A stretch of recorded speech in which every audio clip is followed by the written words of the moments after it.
હવે સીધા જે લાઈવ જે Ahmedabad municipal commissioner Vijay Nehra press conference કરી રહ્યા છે.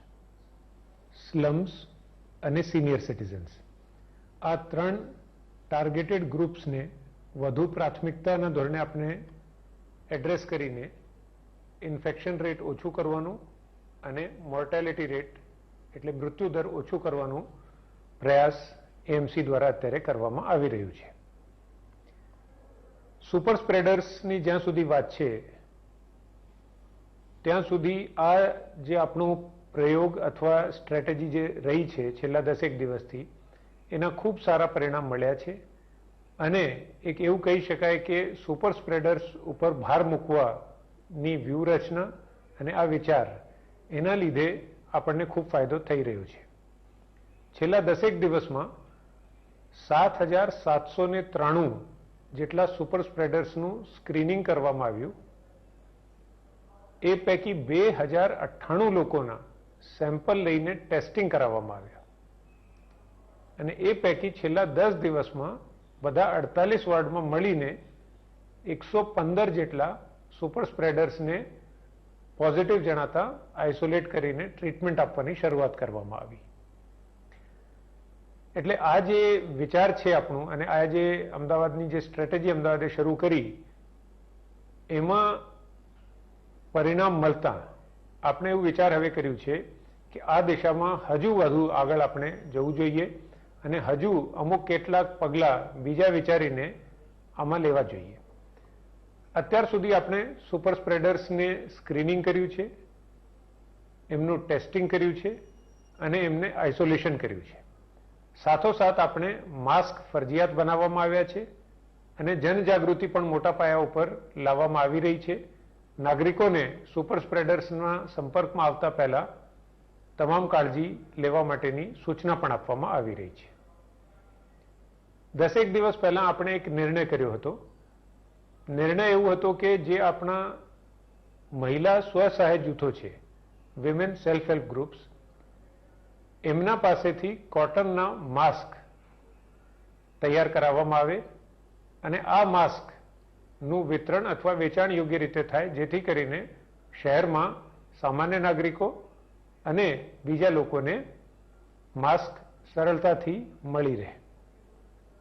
એએમસીના યુસીડી ડિપાર્ટમેન્ટ દ્વારા છેલ્લા અઠવાડિયામાં જે કામગીરી કરવામાં આવી છે એના લીધે હવે અમદાવાદ શહેરમાં એએમસીના urban community development UCD department દ્વારા સેલ્ફ હેલ્પ ગ્રુપ્સ મારફતે 3.5 લાખ કોટનના માસ્ક તૈયાર કરી દેવામાં આવ્યા છે અને આજથી આપણે એક મહત્વપૂર્ણ નિર્ણય કર્યું છે કે જેટલા પણ ફેરિયાઓ છે, વેન્ડર્સ, ખાસ કરીને શાકભાજી વેચતા જે લોકો છે એ બધાને આજથી આપણે ફ્રી માસ્કનું ડિસ્ટ્રીબ્યુશન શરૂ કરી રહ્યા છીએ. બીજું, આ તમામ લોકોને ફ્રી હેન્ડ સેનિટાઈઝરનું પણ ડિસ્ટ્રીબ્યુશન આપણે શરૂ કર્યું છે. આપણે વધુમાં વધુ પગલાં લઈ રહ્યા છે, જેટલા પણ પગલાં શક્ય હોય, જેથી કરીને કોઈ પણ ફેરિયા પાસે, કોઈ પણ શાકભાજીના વિક્રેતા પાસે માસ્ક ન પહેરવાનું કોઈ પણ કારણ ના બચે. એટલે એક બાજુ આપણે આજથી જ શાકભાજીના ફેરિયાઓને ફ્રી માસ્ક, ફ્રી હેન્ડ સેનિટાઈઝરનું વિતરણ કરી રહ્યા છે. બીજી બાજુ આપણે દરેક માટે બેનર છપાવી રહ્યા છે અને આ બેનર એમની શાકભાજીની લારી ઉપર કે દુકાન ઉપર લગાવવામાં આવશે જેથી કરીને નાગરિકોએ ખરીદી કરતી વખતે કઈ કઈ બાબતોની કાળજી રાખવી એ અંગેની માહિતી પણ મળી રહેશે. બીજી બાજુ ફિલ્ડમાં એસ્ટેટ વિભાગ દ્વારા જ્યાં જ્યાં શાકભાજીની લારીઓ હોય ત્યાં એમને સોશિયલ ડિસ્ટન્સિંગના નિયમોનું પાલન કરવા માટે અમુક ચોક્કસ અંતરે લારીઓ આયોજનબદ્ધ રીતે ગોઠવાય અને એની આજુબાજુ સોશિયલ ડિસ્ટન્સિંગના સર્કલ્સનું માર્કિંગ કરીને જે ખરીદી કરવા આવનાર લોકો છે એમને સોશિયલ ડિસ્ટન્સિંગ જળવાઈ રહે એમના માટે એ સુનિશ્ચિત કરવામાં આવી રહ્યું છે. હવે આ જ સંદર્ભમાં બીજું મહત્વપૂર્ણ નિર્ણય કર્યું છે કે આપણે ઘણા સમય પહેલા માસ્ક અમદાવાદ શહેરમાં ફરજિયાત કરી દેવામાં આવ્યા હતા અને 5,000 રૂપિયા સુધીનું સામાન્ય નાગરિકને પણ જાહેરમાં માસ્ક ના પહેરે એના માટે દંડની પણ જોગવાઈ કરવામાં આવેલી છે. હવે જ્યારે મે મહિનામાં લોકડાઉન ખુલશે ત્યારે આપણી ટેવમાં પરિવર્તન થાય અને ખાસ કરીને જેટલી પણ દુકાનો છે એમાં જેટલા પણ દુકાનના માલિકો છે કે એમના એ બધા જ લોકો માસ્ક ફરજિયાતપણે પહેરે, સેનિટાઈઝર ફરજિયાતપણે રાખવામાં આવે અને દુકાન ઉપર સોશિયલ ડિસ્ટન્સિંગના નિયમોનું પાલન કરાવવામાં આવે. એના માટે 1 મે થી આપણે જે દુકાનદારો છે, જે ફેરિયાઓ છે અથવા જે સુપરમાર્કેટ્સ, ડિપાર્ટમેન્ટલ સ્ટોર્સ જેવા છે, એના માટે 2 મહત્વપૂર્ણ નિર્ણય કરી રહ્યા છે કે જ્યારે નાગરિકોને પણ 1000 થી લઈને 5000 રૂપિયા સુધીનું દંડ થતું હોય ત્યારે આવા દુકાનદારો કે આવા ફેરિયાઓ જેમને આપણે વારંવાર સૂચના પણ આપી દીધી છે અને ફેરિયાઓ માટે તો આજથી આપણે ફ્રી માસ્કનું વિતરણ પણ કરવા જઈ રહ્યા છીએ, ત્યારે આ બધી જ વ્યવસ્થાઓ કરેલ હોવા છતાં, બધી જ જાણકારી આપેલ હોવા છતાં અને ફ્રી માસ્કનું વિતરણ જે ગરીબ ફેરિયાઓ છે એમને કરેલ હોવા છતાં પણ 1 મે થી જે કોઈ દુકાનદાર માસ્ક વગરના જણાશે તો એમને દંડ જે છે સામાન્ય નાગરિક કરતા 5 ગણા વધુ દંડ કરવામાં આવશે. ફેરિયાઓને પણ 2000 રૂપિયાનું ઓછામાં ઓછું દંડ થશે. બીજા જે શોપકીપર્સ છે, જેમાં કરિયાણાની દુકાનના માલિકો છે, દૂધની ડેરીના સંચાલકો છે, એ બધા જો માસ્ક પહેર્યા વગરના જણાઈ આવશે તો એમને 5000 રૂપિયા સુધીનું દંડ થશે અને સુપરમાર્કેટ્સને 50000 રૂપિયા સુધીનું દંડ કરવામાં આવશે. બીજી બાજુ કોઈ પણ ફેરિયા હવે 1 તારીખ પછી માસ્ક વગર જણાઈ આવશે તો એમનું ફેરિયા લાયસન્સ 3 મહિના માટે રદ કરવામાં આવશે. એ જ રીતે કોઈ પણ દુકાનદાર 1 મે થી જે કરિયાણાની દુકાન છે, દૂધનું પાર્લર છે, આવી કોઈ પણ દુકાનના માલિક જો માસ્ક પહેર્યા વગર જણાઈ આવશે તો એમની દુકાનનું શોપ એન્ડ એસ્ટાબ્લિશમેન્ટ એક્ટ હેઠળ આપેલું લાયસન્સ 3 મહિના માટે મોકૂફ રાખવામાં આવશે અને 3 મહિના માટે દુકાન એમની બંધ કરી દેવામાં આવશે. આ બધું ફક્ત એટલા માટે કરી રહ્યા છે કેમ કે આપણે જોઈએ છીએ એ પ્રમાણે આપણે જે સૂચનાઓ આપીએ છીએ એનું 90-95% લોકો સંપૂર્ણ પાલન કરતા હોય છે.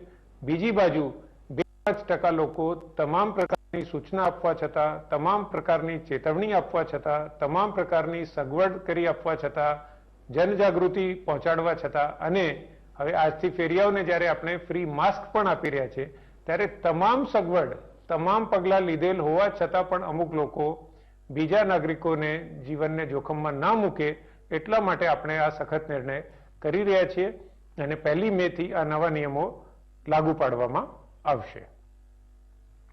હવે ગઈકાલની આંકડાકીય માહિતી આપતા, ગઈકાલે આખા દિવસ દરમિયાન સાંજ સુધીમાં 164 નવા કેસ નોંધાયા. છેલ્લા 6-7 દિવસમાં સતત દરરોજ અગાઉના દિવસ કરતા કેસોનો આંકડો વધતો હતો.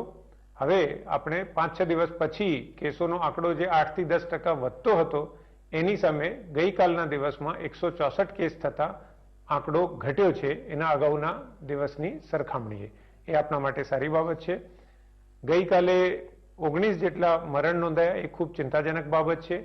એના માટે ગઈકાલે મેં વાત કરી એ પ્રમાણે જેટલા પણ લોકોને કોઈ પણ ગંભીર લક્ષણ જ્યારે જણાય ત્યારે તાત્કાલિક અસરથી લોકો નજીકના દવાખાનાનો સંપર્ક કરે, 104, 108 ઉપર ફોન કરે. સમય રહેતા બધા જ લોકો હોસ્પિટલ પહોંચી જાય, ખાસ કરીને કોટ વિસ્તારમાં, દક્ષિણ ઝોનમાં એ બહુ જ જરૂરી છે. ગઈકાલના આખા દિવસમાં 21 નવા ડિસ્ચાર્જ થયા છે. એમ ટોટલ આજ રોજ સવારની સ્થિતિએ અમદાવાદ શહેરમાં 2140 એક્ટિવ કેસ છે, 2140. એમાંથી 26 લોકો વેન્ટિલેટર ઉપર છે જ્યારે 2114 સ્ટેબલ છે. લેબોરેટરી પરીક્ષણ અને ટેસ્ટની વાત કરીએ તો એમાં સતત આપણો આંકડો વધતો જ જાય છે. ગઈકાલ સુધી કુલ PCR ટેસ્ટ આપણા 22,902 થઈ ગયા છે અને રેપિડ ટેસ્ટ 2038 થઈ ગયા છે. એમ કુલ ટેસ્ટ આપણા 24,940, એટલે આશરે 25,000ની આજુબાજુ ટેસ્ટ અમદાવાદ શહેરમાં થઈ ગયા છે.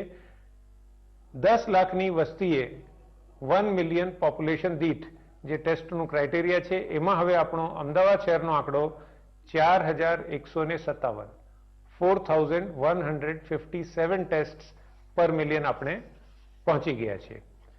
ડિસ્ચાર્જ જુદી જુદી જગ્યાએથી જે થઈ છે એની વિગતોની વાત કરીએ તો એસવીપી હોસ્પિટલમાંથી 2 જણા ડિસ્ચાર્જ થયા છે, સિવિલ હોસ્પિટલમાંથી 9 પેશન્ટ ડિસ્ચાર્જ થયા છે અને સમરસ હોસ્પિટલમાંથી 10 જણા. એમ ટોટલ 21 નવા ડિસ્ચાર્જ થયા છે.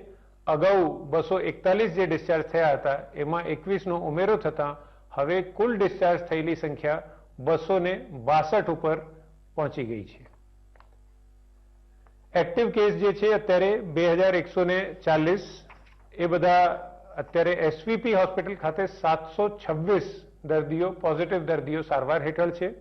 સિવિલ હોસ્પિટલમાં 608 દર્દીઓ સારવાર હેઠળ છે. એચસીજી હોસ્પિટલ પ્રાઇવેટ હોસ્પિટલમાં 15 અને સ્ટર્લિંગ હોસ્પિટલ પ્રાઇવેટ હોસ્પિટલ છે એમાં 22. પછી જે કોવિડ કેર સેન્ટર છે આપણા એમાં સમરસ હોસ્ટેલમાં 713, ફર્ન હોટલમાં 40, હજ હાઉસમાં 16. આ રીતે જુદી જુદી હોસ્પિટલ અને કોવિડ કેર સેન્ટર ખાતે 2140 લોકો સારવારને સંભાળ હેઠળ છે. 2140 એક્ટિવ કેસની ઝોન વાઇઝ વિગત નીચે પ્રમાણે છે. મધ્ય ઝોનમાં 941 એક્ટિવ કેસ છે. દક્ષિણ ઝોનમાં 558, ઉત્તર ઝોનમાં 195, પશ્ચિમ ઝોનમાં 195, પૂર્વ ઝોનમાં 149, દક્ષિણ પશ્ચિમ ઝોનમાં 57 અને ઉત્તર પશ્ચિમ ઝોનમાં 45. આ રીતે 2140 એક્ટિવ કેસની ઝોન વાઇઝ માહિતી થાય છે. કેસોની અત્યાર સુધીની એકંદર વાત કરીએ તો ટોટલ મૃત્યુ અત્યાર સુધી 126, ટોટલ ડિસ્ચાર્જ 262, હાલના એક્ટિવ કેસ 2140 અને આજ રોજ સુધી નોંધાયેલ કુલ કેસ 2528 થાય છે. સર્વેલન્સની કામગીરી સઘન રીતે અત્યારે પણ ચાલી રહી છે અને એપ્રિલના પહેલા અઠવાડિયાથી જે ચાલુ થઈ હતી કામગીરી અને સરેરાશ લગભગ દર અઠવાડિયે 7.5 લાખ ઘરોની મુલાકાત અને 30 થી 35 લાખ વસ્તીની મુલાકાત કરવામાં આવી રહી હતી અને એમાં ચોથા અઠવાડિયામાં અત્યાર સુધી 5 લાખ ઘરોનું સર્વે થઈ ગયું છે અને 22,12,982 જેટલી વસ્તીનું સર્વેક્ષણ કરીને અને એમાંથી 4,281 જેટલા સેમ્પલ લેવામાં આવ્યા છે, જેમાંથી 290 પોઝિટિવ આવ્યા છે. અત્યાર સુધી ટોટલ એક્ટિવ સર્વેલન્સમાં આપણે 18,220 સેમ્પલ લીધા અને એ પૈકી 1263 જેટલા દર્દીઓ પોઝિટિવ જણાઈ આવેલા છે. ત્યાર પછી જે પ્રશ્નો આવ્યા છે જુદા જુદા પત્રકારોના, એ પ્રશ્નોનો જવાબ આપવાનો. સૌથી વધુ પ્રશ્નો આવ્યા છે કે ગઈકાલે જે રાજ્ય સરકાર દ્વારા હોમ આઇસોલેશનની ગાઈડલાઈન જાહેર કરવામાં આવી છે એનું અમલ કઈ રીતે થશે. તો આમાં હું જણાવવા માંગુ છું કે 27મી એપ્રિલના રોજ ભારત સરકાર દ્વારા હોમ આઇસોલેશન ફોર એસિમ્પ્ટોમેટિક ઓર માઇલ્ડલી સિમ્પ્ટોમેટિક કોરોના પોઝિટિવ પેશન્ટ્સ, એટલે જે લોકોનું ટેસ્ટ પોઝિટિવ આવ્યું હોય પરંતુ જેમને કોઈ પણ જાતના લક્ષણ ના હોય અથવા ખૂબ સામાન્ય લક્ષણ હોય, આવા દર્દીઓને જો એમના ઘરે એલાયદું રાખવાની સગવડ હોય તો એમના માટે હોમ આઇસોલેશનની સગવડ ઊભી કરી શકાય અને એની પરવાનગી આપી શકાય. આ પ્રકારની ગાઈડ સરકાર દ્વારા જાહેર કરવામાં આવી. એના આધારે ગઈકાલે 28મી તારીખે રાજ્ય સરકાર દ્વારા વિગતવાર ગાઈડલાઈન જાહેર કરવામાં આવી છે. ગઈકાલે મોડી રાત્રે આ ગાઈડલાઇન્સ અમને મળી ગઈ છે અને આજથી આ ગાઈડલાઇન્સનો અમલ શરૂ થશે. એટલે હવે કોઈ પણ કેસ જ્યારે ટેસ્ટિંગ પછી પોઝિટિવ જણાઈ આવ્યું હશે તો સૌ પ્રથમ ડોક્ટર ત્યાં મુલાકાત લઈને એ નક્કી કરશે કે એમને સામાન્ય લક્ષણ છે કે બિલકુલ એસિમ્પ્ટોમેટિક છે અથવા કેસ ક્રિટિકલ છે. જો સામાન્ય લક્ષણ હોય તો પછી એમને જે કોવિડ કેર સેન્ટર હોય એમાં વિકલ્પ આપવામાં આવશે કે ખાનગી કોવિડ કેર સેન્ટર હોય એનો પણ વિકલ્પ આપવામાં આવશે અને હોમ આઇસોલેશનનો પણ વિકલ્પ આપવામાં આવશે. જે ક્રિટિકલ પેશન્ટ હશે એને સરકારી હોસ્પિટલનો કે પ્રાઇવેટ હોસ્પિટલ બંને વિકલ્પ આપવામાં આવશે. એટલે જુદા જુદા વિકલ્પ દરેક વ્યક્તિને એમના લક્ષણ આધારે દરેક પેશન્ટને મળી રહેશે અને એમની નાણાકીય સદ્ધરતા, એમના ઘરે ઉપલબ્ધ સગવડો અને એમના કેવા લક્ષણ છે આ તમામ બાબતોને ધ્યાનમાં રાખીને પેશન્ટ જે નિર્ણય લેશે એ પ્રમાણે એમને મદદ કરવામાં આવશે. જે લોકો હોમ આઇસોલેશનમાં રહેવા માંગતા હોય એમના ઘરે પોઝિટિવ દર્દી માટે ઇલાયદું રૂમ, જેમાં જુદું બાથરૂમ, લેટ્રિન બાથરૂમની સગવડ હોય એ પ્રકારનું રૂમ હોવું જોઈએ જેથી કરીને ફેમિલીના બીજા લોકોને ચેપ નહીં લાગે. ખાસ કરીને જ્યાં ફેમિલીની 4 કે 5 ફેમિલીમાં રહેનાર તમામ વ્યક્તિઓ પોઝિટિવ હોય એમના માટે હોમ આઇસોલેશન ખૂબ જ ઉપયુક્ત બાબત છે. કે કોઈને પણ બીજા પરિવારના સભ્યોને ચેપ લાગવાનો પણ પ્રશ્ન ઊભો થતો નથી અને આવા પેશન્ટ્સ ઘરેથી જ સાર સંભાળ લઈ શકશે. અમારા ડોક્ટર એમની સાથે ચર્ચા કરીને એમનો વિઝિટ કરીને એમને જે જરૂરી દવા જે છે એ પણ પહોંચતી કરશે અને ક્યારેક કોઈ પણ કિસ્સામાં કોઈ પણ તકલીફ ઊભી થાય ત્યારે તાત્કાલિક એમ્બ્યુલન્સ દ્વારા એમને હોસ્પિટલ ખાતે લઈ જવામાં આવશે. એટલે આ જે ગાઈડલાઇન્સ છે એનો અમલ આજથી શરૂ થઈ ગયું છે. બીજો પ્રશ્ન પત્રકારોનો પ્લાઝમા થેરેપી અંગે પૂછ્યું છે કે પ્લાઝમા થેરેપી અત્યારે માન્યતા છે કે નથી, કાયદેસર છે કે એમની પરવાનગી છે કે નથી. તો આ અંગે હું સ્પષ્ટ કરવા માંગુ છું કે પ્લાઝમા થેરેપી અત્યાર સુધી કોરોનાની સારવાર માટે કોઈ પણ નક્કી થયેલી પદ્ધતિ નથી. એટલે એનો કોઈ અત્યાર સુધી પુરાવો નથી કે પ્લાઝમા થેરેપીથી ચોક્કસ ફાયદો દર્દીને થઈ શકે કે કેમ. એટલે આ બાબત નક્કી કરવા માટે આપણે ક્લિનિકલ ટ્રાયલ પ્લાઝમા થેરેપીની અસરકારકતા શોધવા માટે ટ્રાયલ આપણે કરી રહ્યા છીએ. દેશભરમાં આ ટ્રાયલ ચાલી રહ્યા છે. ICMR Indian council of medical research દ્વારા આ ટ્રાયલ આ શોધ કાર્ય કરવામાં આવી રહ્યું છે. આના માટે અમદાવાદ શહેરમાં આપણી AMCની SVP હોસ્પિટલને દેશનું પ્રથમ સ્ટડી સેન્ટર તરીકે નક્કી કરવામાં આવ્યું. ત્યાર પછી બીજા શહેરોમાં પણ સ્ટડી સેન્ટર નક્કી થયા છે અને એક સાથે દેશના અનેક સેન્ટર ઉપર ICMRના માર્ગદર્શન હેઠળ આ શોધ કાર્ય ચાલી રહ્યું છે કે પ્લાઝમા થેરેપી અસરકારક ફાયદારૂપ થઈ શકે છે કે કેમ. એટલે શોધ કાર્ય પૂર્ણ થયા પછી જ આ બાબત અંગે તબીબી જગત કોઈ પણ નિર્ણય કરી શકશે દુનિયાભરમાં કે પ્લાઝમા થેરેપી અસરકારક છે કે કેમ, ફાયદાકારક છે કે કેમ.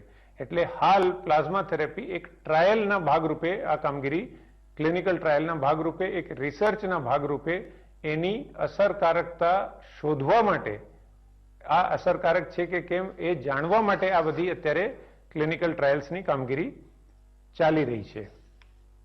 આ સિવાય અન્ય પ્રશ્નો છે કે અમદાવાદ મ્યુનિસિપલ કોર્પોરેશનના અન્ય વિભાગો ક્યારથી કાર્યરત થશે. તો એના માટે 3 મે સુધી લોકડાઉન છે. ત્યાર પછી મહાનગરપાલિકાના જુદા જુદા તમામ વિભાગોના જે કામો છે પાણી પુરવઠાના, ગટર વ્યવસ્થાના, રોડ રસ્તાના, બ્રિજના, બિલ્ડિંગ બનાવવાના આ બધા કામો શરૂ કરવા માટેની આગોતરી તૈયારી અત્યારથી કરવામાં આવી રહી છે. જુદા જુદા કોન્ટ્રાક્ટર્સને મજૂરો એમના પાસે છે કે કેમ, મજૂરો ક્યાંથી આવી શકે, એ ક્યાં રહે, એમના સોશિયલ ડિસ્ટન્સિંગના નિયમોનું પાલન કઈ રીતે થાય, એમાં કોઈ પણ જાતના ચેપની શક્યતા ના હોય. આ તમામ પાસાઓનું અત્યારે ઊંડાણપૂર્વક દરેક ખાતા, દરેક વિભાગ દ્વારા આકલન થઈ રહ્યું છે અને યોગ્ય સમય ઉપર નિર્ણય કરીને એની પણ જાહેરાત કરવામાં આવશે. કર્ફ્યુ હટાવ્યા બાદ મધ્ય ઝોનના ચેકપોસ્ટનો કોઈ મતલબ છે કે નહીં, આવા પ્રકારનો એક પ્રશ્ન પૂછવામાં આવ્યો છે. તો આ અંગે ગઈકાલે આપણે એક નિર્ણય કરીને જે સેન્ટ્રલ ઝોનમાં ચેકપોસ્ટ ઉપર જે ટીમો મૂકી હતી એને રીડિપ્લોય કરીને એને સ્ટેટિક સર્વેલન્સની જગ્યાએ એક્ટિવ સર્વેલન્સમાં કોર્ટ વિસ્તારની અંદર જુદી જુદી જગ્યાએ લોકોને જઈને અને એમનો તાવ વગેરે છે કે કેમ, લક્ષણો છે કે કેમ, એમનું સર્વેલન્સ કરવામાં આ ટીમો હવે આજથી મદદરૂપ થશે. સુપર સ્પ્રેડરના ટેસ્ટિંગ અંગેના પ્રશ્નો પૂછવામાં આવ્યા.